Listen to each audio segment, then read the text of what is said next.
What's going on, squad? Welcome back to an episode of season 4 here. As we patiently wait for resorts to open up in the United States, I wanted to talk about the most fun ski that I have in my quiver, the Armada Whitewalker 121. There's not really a ton of information on this ski on the internet that I found from a user standpoint or user perspective, so I thought it would be helpful to share just my honest thoughts and opinions on a ski like this, what makes it special, what makes it fun, and also share some of the drawbacks and the negatives that I found with this ski to hopefully share some insight on if this is the right ski for you. As always, I am in no way affiliated with Armada. I am not sponsored by Armada. I bought this ski and all my other Armadas with my own money. They did not pay me to make this review. I have no commission or sales link associated with this ski. It makes no difference. If you like this ski, don't like it, buy it or don't buy it. I'm just here to share my passion and love for the Armada brand. And again, if you like it, cool. If not, cool. I encourage you to check out Sammy Carlson on YouTube or just somewhere on social media to really get an understanding of why this ski is the way it is. I think Sammy Carlson has one of the most unique ski styles out there.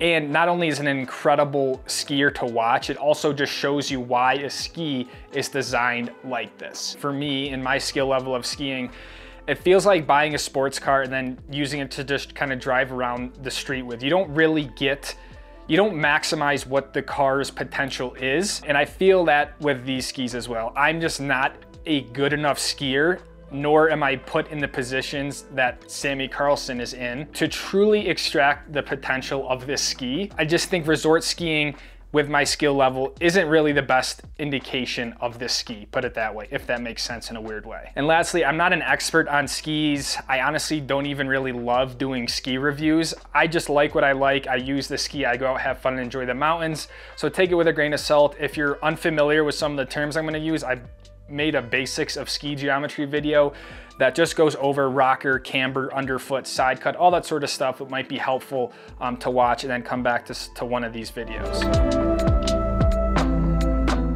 Sort of the TLDR of it is this ski is truly a freestyle ski with an incredible emphasis on powder, backcountry, soft, deep sort of skiing. The side cut of this ski is 141 at the tip, 121 at the waist, and then 137 at the tail, and it only comes in one length at 183 centimeters long. It also has a unique pin-shaped tip and tail that I think is one of the main reasons that sort of contributes to a very fun, surfy, flowy type of ski style that you find yourself with when you use these. Not many skis, especially at this 121 underfoot length, share this sort of geometry or this pin, tip and tail shape. I think perhaps one of the most differentiating features of this ski, and to be honest, I haven't seen any ski like this, is the edgeless tip and tail. Now, my JDs have an edgeless tip and tail, that, you know, a lot of the ARVs do, the bench Chattlers, but this has 18 inches of edgeless tip and tail. So could be a little bit hard to see on the video, but the edgeless tip and tail, they just starts pretty soon in front of the toe piece. Now, a lot of people argue you don't need an edge when you're in powder, and also this isn't really an effective edge, meaning it's really all the rocker profile where it's an edgeless tip and tail. But the reason why I bring this up is that it's another one of the reasons why this contributes to the ski style that this Whitewalker warrants. And when you watch the video produced from Armada and Sammy Carlson, he references one of the reasons why it's edgeless tip and tail and also utilizes the smear tech is to, quote, free up the butter zone. Now, again, if you watch Sammy Carlson ski, he's very much, quite literally, always on his tips or his tail, sort of surfing around, buttering, landing switch, stuff like that. So when you don't have an edge on the tip and tail, not only does it make it a softer flex profile on the tip and tail, it also just makes it so you're a lot less likely to catch an edge on takeoffs, on landings, just sort of swiveling around and stuff like that. So very unique aspect of the ski that makes it very, very fun and extremely soft in the tips. I mean, you could almost, I think if I really wanted to, I could snap this.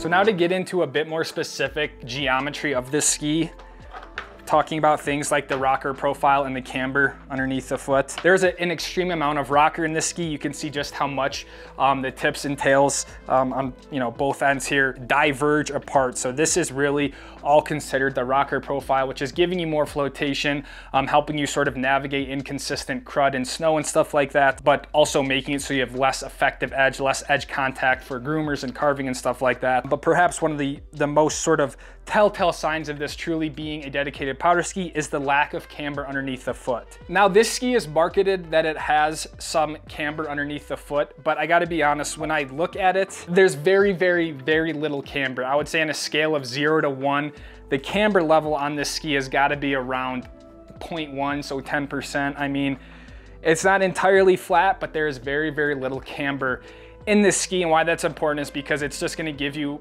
even more flotation in the deep snow, make it a little bit easier to ski the pow and stuff like that, but also not be nearly as powerful for groomers and carving. Again, this ski is not meant for groomers, it's not meant for carving, but just from a geometry standpoint, lots of rocker, very little camber in it. Similarly to a lot of the ARV lineup, these Armada skis come with what's called swivel tech. I think the bench hettlers also share a similar technology, but it's basically a 3D sort of beveled surface on the tips and the tails, just to make it free up the tips and tails, make it so they don't get caught on sort of crud and stuff like that. So just, again, contribute to that surfy, flowy, playful type of ski that I find and really love in the Armadas. So you get that here with the Whitewalker. But perhaps one of the things that makes this ski really fun and also very unique in my personal quiver is that this is made out of the caruba core. All of the skis that I have are made of the poplar ash core, which is just a little bit heavier, a little bit more dense wood, and they actually have ash stringers, so there's sort of like an even stiffer or even stronger wood that's going longitudinally down the ski. This is just made out of the caruba core, so this is an extremely lightweight ski, and it also comes with the smaller edge profile. This is the 1.7 edge. I think my JJs and the other ARVs have 2.5 edge, however they actually measure that. So you're just kind of getting a little bit thinner edge profile underneath the foot, combined with the caruba core, which is the lightest wood that they use. The ski is incredibly light and just makes it very lively, super, super easy to build up power, build up pops, snaps, stuff like that. But it's kind of sort of all of these combinations that make this ski what it is. Now, talking about what makes this ski fun and sort of unique is kind of subjective and just kind of going off my personal experience, how I feel when I ski it. But I think one of the things that is really cool about the ski is the flex pattern or the flex profile. The stiffest part of the ski is actually underneath the foot, and the tips and tails are the softest point. So this enables you to kind of have the confidence to charge steep lines, sort of send it down stuff, but also retain a lot of playfulness in the tips and tails, again, relating to that Sammy Carlson ski style. When you combine the soft tips and tails with the smear tech, with the edgeless tips and tails, it just makes it so you can almost, it's like, you're almost like never truly like carving and skiing. You're kind of just floating around, sort of like tail buttering around, you know, able to sort of pop off stuff, butter if you want, spin. So I think for a lot of people, especially like very technical skiers, ski racers, whatever, like, yeah, this isn't like the way you're like supposed to ski, but if you're kind of like myself, where I'm just out there to have fun, a little bit more freestyle orientated, that surfy, liberating ski style, this is why I have so much fun on this ski. You can literally just sort of like lean back, you're kind of like popping a wheelie as you surf pow, like super fun, super rad ski. And at the end of the day, that's why we do it, you know, is to have fun. So not to mention the 121 underfoot just provides you a monster ski to ski powder with. I think for a lot of people, that 110 to 115, 116 range is more than enough for resort powder skiing. But those people looking to take the extra step and really dialing that final 5, 7, 10% of a pow ski, I think this is where something like this really shines. Obviously, no ski is perfect and they all come with their drawbacks. Now, I think when you're talking about negatives for this ski, when you put this ski in a condition or a scenario outside of a deep, soft powder day, this ski really struggles. But just keep in mind, this ski isn't meant for that stuff. It would just be as similar if I took a groomer ski, went to go ski powder, and then sort of complained about the negative characteristics of it in the powder. Same thing with this. Like, this ski isn't meant to be able to sort of work yourself around the mountain that well, ski groomers, get in hard pack sort of conditions. So I think from a powder perspective, this ski really does check a lot of the boxes. With that being said, I think some of the reasons that I love this ski are also some of the reasons I find like I kind of struggle with it, mostly being the caruba core and the lesser edge profile. I'm so used to the poplar ash, I'm used to the heavier ski like the JJ, that sometimes I feel like this ski doesn't have the same resilience that I'm used to with the JJ. I often describe the JJ as kind of as a bulldozer of a ski where I can just kind of go 2 feet and slash my way through a mogul or some sort of chunder and just sort of unreliable snow.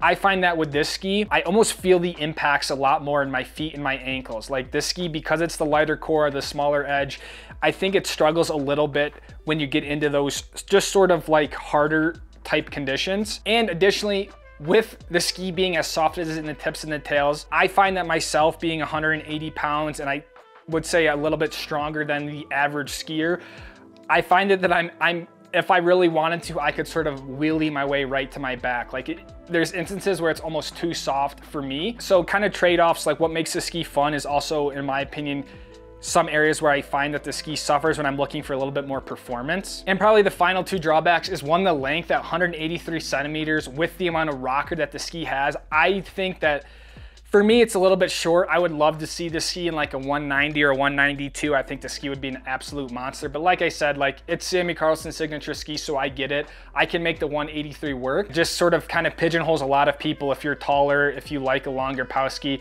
you don't have a ton of options in the 121. You could always go to the 116 or something like the Magic J or even the ARG if you really wanted a proper powder ski. But the 183 just is a little bit prohibiting, and also the price. This is one of the most expensive skis on the market, especially compared to some of its other sort of skis that are similar in nature. I think, yeah, Sammy's one of the best out there to do it, and this ski is truly engineered and designed with Sammy ski style and that sort of scenarios. It's deliberately made for a specific reason. Just to provide you guys with as much information and sort of knowledge as possible, I wanted to share some comparable skis where if you kind of like the sound of a ski like this and you think you could utilize it in your quiver, but maybe this isn't the right ski for you, the caruba core is too soft or whatever it is. There's a few other that I just sort of briefly looked into that I think is similar to what this ski offers. The first being the Ben Chetler 120 made by Atomic. I think one of the biggest differences between the Chetler and this is that the Ben Chetler is made out of the poplar ash core, so it's going to be this stiffer, a little bit harder wood. I think there's also carbon stringers in that ski as well, so it might just be a little bit better for general resort all mountain skiing, but still give you that 120 underfoot. And also I do think they do the edgeless tip and tails, albeit not as drastic and exaggerated as the amount that you find in the Whitewalker. But again, a very popular ski for powder. And I think, yeah, if you're looking for a freestyle orientated 120 big boy pow ski, that's a great option. And it's also cheaper and lighter, which I don't understand how that works. It's like thick or like heavier material wood, but it's a lighter ski. Another ski made by a great company on the market is the Vocal Revolt 121. It's a very similar side cut, meaning the tip and tail and waist width is all very similar. But again, it's made out of a little stiffer wood. I think it's made out of poplar and beech. So just gonna have a bit more stiffer scenario. It's still a full twin tip ski. Not sure about the tips and tails with the edge and stuff like that. But again, it might be a little bit more versed for that resort skiing. I think it has a little bit more camber underneath the foot, a little less rocker. So, you know, it's all trade-offs, but it could be a good option if you like Vocal skis, you like the way they feel, to kind of get that 120 in your quiver. Thirdly is the Black Crow Nocta. This is a bit wider at the tip, so the side cut is a little bit different, but still very wide underneath the foot. This again is made of poplar and I think has fiberglass in the ski. So basically this Whitewalker here is one of the softest and the only ski that's made with this caruba material. But the Black Crow isn't a full twin tip. I believe it's only a partial twin tip. So if you're into that freestyle sort of skiing, you know, that might be a deal breaker for you, but another very reputable ski that's gonna provide you with some of the same characteristics you get from the Whitewalker. And lastly, another similar ski here to the Whitewalker is the K2 Reckoner. I think it's a similar side cut, but I do believe it's a little bit wider at the top, maybe a lot a bit wider. I don't remember off the top of my head, but this is an interesting ski because it has sort of, it's made out of different materials of wood depending on where it is in the ski to again provide a stiffer flex underneath the foot and then provide for some more softer tips and tails, similar to kind of the way this ski acts, but this is caruba core all the way straight down. So just wrapping this up, who is this ski for? I think this is someone who's, you know, really finds themselves frequently in deeper snowpacks, soft snow, dry snow. I don't think this ski's gonna do as well in the heavier sort of stuff. And someone who's very freestyle orientated, someone who wants to be able to send some bigger cliffs, pillows and stuff like that. I don't think this is necessarily for someone who's looking to get their first dedicated powder ski. I think this is a very advanced ski that, yeah, it takes a lot of ability to truly extract the maximum potential out of the ski, if that makes sense. So I don't think this is for everyone. I'm still trying to figure out, you know, how to utilize this thing, because this thing is an absolute weapon. It's an absolute monster, but super fun ski. Glad I have it in the quiver, and yeah, just can't wait to get more days on it this year. So thank you guys for watching. Pray for snow, get stoked for the season. I'll see all of you guys in the next episode. Take it easy, fam. Peace out.